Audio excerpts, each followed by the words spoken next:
place, as we said, to another week of Preacher spoiler reviews. This one is for episode 3, Damsels. So this episode is pretty crazy for a couple different reasons. We have the opening scene starting off with Eugene and his own personal hell. So it shows kind of what appears to be like a flashback of Eugene going over to, I believe her name was like Stacy Lorch's house, and kind of consoling her. And it's it's not funny, but it's funny because it's Preacher, so we should expect this by now. But there's some really funny dialogue in between the two. He's kind of talking her out of suicide because this guy that she likes is kind of started having some sexual relations with someone else. You think the consoling is nice and genuine. He goes for a kiss, and then instead of, living on, she kind of blows her own brains out. Typical, Preacher style. Very gruesome. He's trying to pick all the pieces up and stuff the brains back in, all the stuffing in the turkey. And it's not working, of course, but she's still blinking the whole time. And then, Mrs. Lorch, the mom, kind of comes home from wherever she is, kind of banging on the door, and it's just Eugene reliving this over and over and over again. This is his personal hell. There's like this little projection thing that's on his ceiling in his cell, so it looks like he gets some breaks. You get some kind of lunch breaks in hell, it appears. But that was a very crazy scene. Very super Preacher. I love the hell out of it. I love the hell out of it. Yes. This is kind of a filler episode. I would say not bad or anything, but trio gets to New Orleans. Much to Tulip's dismay, she does not want to be there. She is still running from this nefarious Victor persona. So they get there, and Jesse hits the ground running, just starts asking around, mostly, bartenders and whatnot, where God is. Everyone kind of laughs in his face. It's kind of a weird thing to be asking in New Orleans, but this one bartender kind of takes the trio downstairs to the basement. I guess that's some kind of code words for some weird ass shit going on down there, man. So this nice old man has a tray full of things that you would purchase at a certain novelty store for personal female use. We have this very nicely dressed, kind of a cardigan lady, and next to her is this dog. Well, the dog is it's kind of a skin tight dog suit, and for a hefty price, you could have things happen between the lady and the dog man and possibly the old man. This, yeah, so when you go to New Orleans next time, don't ask to see God, because you're going to wind up in some weird, kinky basement. So Tulip is kind of faking a stomach ache or whatnot. She wants to go back to wherever they're staying. Apparently, Cassidy has the hotel accommodations kind of set for them in New Orleans. So he and Tulip kind of go and back to the room, so to speak, and that's when we get introduced to Dennis. Dennis is a very older French-speaking curmudgeon that Cassidy swears up and down that he's his buddy, but he wants nothing to do with our favorite vampire.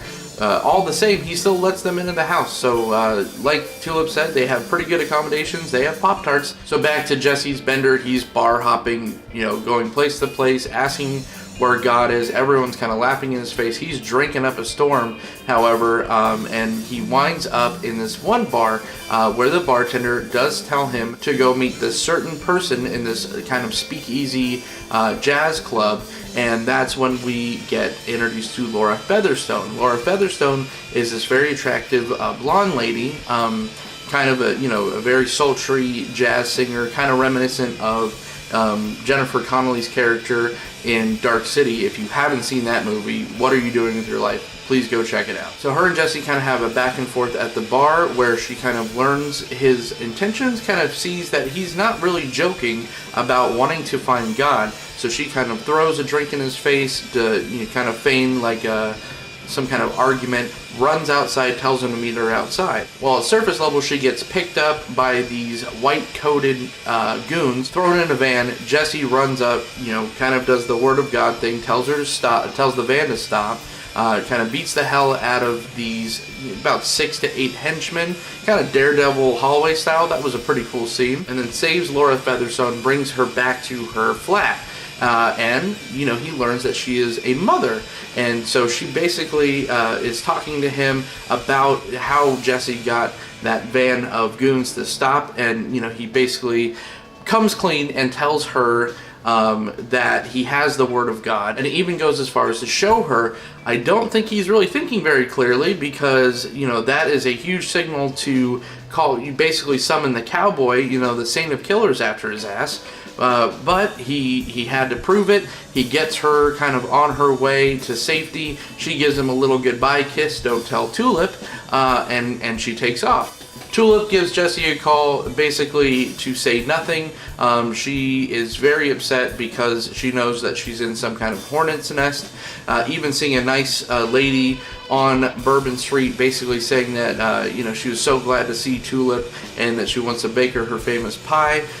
You know, Cassie's like, what? That's the sweetest old lady ever. And she said, no, everyone's under Victor's thumb here. So instead of fighting it, she gets off the phone with Jesse and just goes to the local laundromat, where she basically waits for Victor to arrive. He gets abducted at the end of the episode, all while Jesse is kind of sitting there, kind of a last-ditch effort, you know, just kind of winding the night down, watching another jazz group play while he's playing that song that he knows that God is really into. At first, I thought maybe the big kind of, you know, Santa Claus looking dude next to him was God in disguise, but I don't think he is. I don't think it's going to be that simple. We find out that Laura is actually a double agent of some sort. She takes off the blonde wig. She's still a very attractive, you know, short-haired brunette lady. The baby's not even hers. She wants a dog next time that she has to go undercover. But she said that she wants it sent up. This case, that Jesse's the real deal, and she wants this case sent up all the way to her case star. So that's going to be very interesting. We get kind of a pan up. You know, we got to go to, it looks like we got to go to like hell with Eugene, and it looks like Eugene's going to be hanging out with Hitler from now on, which is crazy. Played by Noah Taylor. You know him from, you know, Vanilla Sky and Game of Thrones. But yeah, that's gonna suck. That's probably the last person I'd want to hang out with in hell, but I guess that's why it's hell. After the conversation with Laura and one of her henchmen, it kind of pans up. It looks like, you know, everything's white. You know, a lot of the times Preacher is very on the nose, and it looks like, you know, everything's white, and it looks like whoever her case star is kind of the caseworker in heaven. Maybe a bunch of angels are after Jesse again. So in terms of scoring this episode, I would give it a kind of a 3.8. It wasn't terrible, and it wasn't great. It was probably necessary. It was a nice setup for what's to come, and I'm still enjoying the hell out of this season of Preacher on AMC. So guys and gals, let me know in the comments. Tell me what you think about this episode of Preacher. You know, tell me what you think about Eugene's kind of new pal down in hell. Tell me what you think. Are they angels, these people in white that are after Jesse now? And is the Saint of Killers going to arrive since Jesse used the Word of God?